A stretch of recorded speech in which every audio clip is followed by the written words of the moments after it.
If you ain't trying to change the franchise or the culture, don't give me. In almost 40 years, I've never seen anything like this.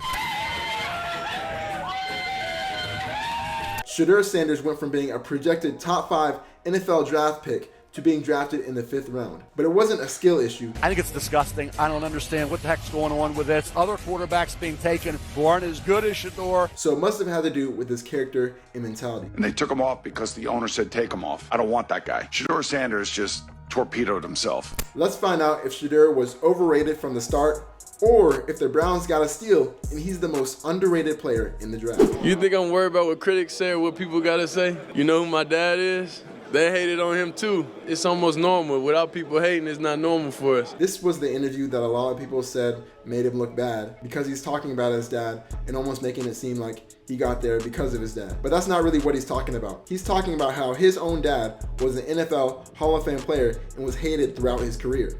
And of course, because of his dad and because of his personality, now Shedeur is being hated the same. He was hated at Colorado and now he's hated now. And since he has his dad to look up to as an example, he's not worried about what critics say because critics hated his father, yet he became a Hall of Famer. So he knows that he can do the same. I think this is a great mentality because he's not worried about things that are out of his control like the critics and what people say. This was what one of the NFL coaches said about Shedeur's draft interview. We didn't get the sense that Shedeur cared all that much about what we thought of him. Now, why is that a bad thing? It sounds like this young man has confidence in himself and knows who he is. It can be very easy for a player of that caliber to be told certain things by certain people who are high up and for him to start believing that, whether good or bad. That's why it's important for each young player that goes into the league to know who they are before they even step foot into that NFL team or the NFL field. So I don't think there's anything wrong with this. If you ain't trying to change the franchise or the culture, don't give me.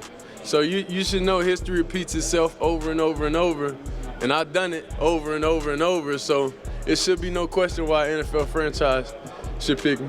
This one was the other clip that people didn't like. But for me, it shows leadership. He knows who he is and is confident in his abilities, and he knows that whatever program or team he's going to be in, he's going to change the culture for the better. He's done it at Jackson State and at Colorado. It's not like he's going in and changing the culture for the worse. He's going in and making it better. Now, where this gets a little iffy is he's going to an NFL team this time.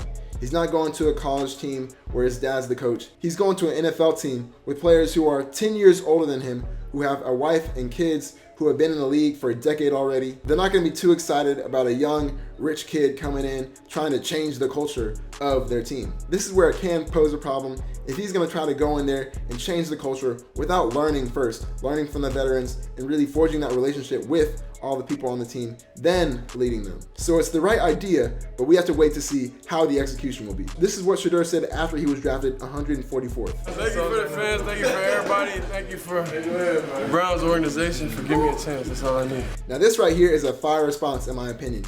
He went from being a projected top 5 NFL draft pick to being drafted in the 5th round. And it could have been easy for him to pout and complain, which is what a lot of people who hated him probably thought he would do. But instead, the last phrase of that response is, "Thank you for the opportunity, that's all I needed." He doesn't care whether he was first pick or 144th pick, he's still gonna get an opportunity in the NFL, and he's so confident in his abilities that he knows that he's gonna maximize that. That shows the utmost confidence and not focusing on what's out of his control, which is his draft pick selection, but focusing on what's in his control, which is his performance and maximizing his opportunity. This was his first press conference in the NFL rookie camp. My story's gonna be similar. I was a late round draft pick, but we're here now, so none of that stuff matters. That just mattered on the day. Now, a lot of people got mad at this because they thought he was comparing himself to Tom Brady, saying he was a late pick and that he's going to go on to be the GOAT. But again, it's just his belief. In his mind, he truly believes that, and he's just vocalizing it, which makes it sound arrogant. Confidence is knowing and believing that in your head. Now, arrogance part comes when you vocalize that and tell everyone else that I'm going to be the next Tom Brady because I was a late round draft pick. Now, that's the only difference, and that's why people hate on him and don't like him, because they see him as arrogant. But he's just confident, and then he's vocalizing his confidence. Now, if you want to be liked, I don't recommend you do that. But if you're trying to build a brand and be the star that he's trying to be, then go for it.